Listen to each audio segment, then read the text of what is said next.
আসসালামু আলাইকুম ভিউয়ার্স।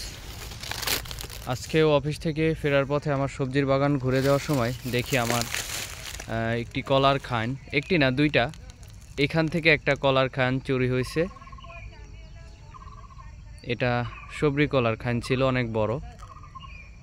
এমনভাবে কাটছে, পাশে আরেকজনের ধানের জমি, ধানের ক্ষেত,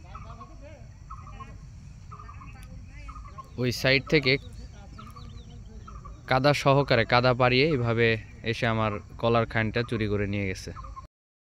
এই যে এখান থেকে পুরো গাছটা সহকারে চুরি করে নিয়ে গেছে। কলার মানে কলা তো চুরি করছে, গাছও নাই, আমার পুরো জমি এখান থেকে ঘেরা, পুরোটা জমি এই নেট দিয়ে ঘেরা।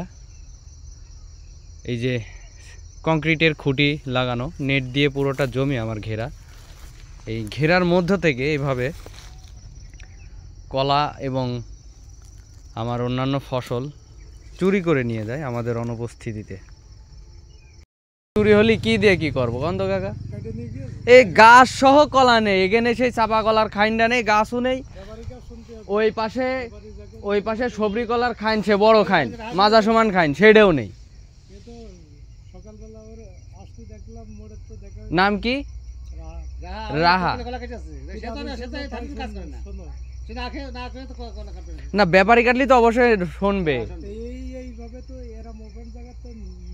একদম ওপেন দেন কাকা, গাছ সহ নেই। আমি সকাল 9টার সময় গিয়েছি অফিসে।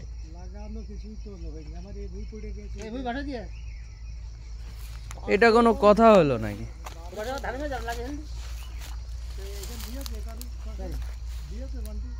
এইভাবে মানুষের কষ্টে অর্জিত ফসল চুরি করে খাচ্ছেন। এই যে আমার দুইটা খাইন আজকে চুরি করছেন, কয়দিন চলবেন? দুইটা খাইন আপনি বিক্রি করে কয়দিন চলবেন?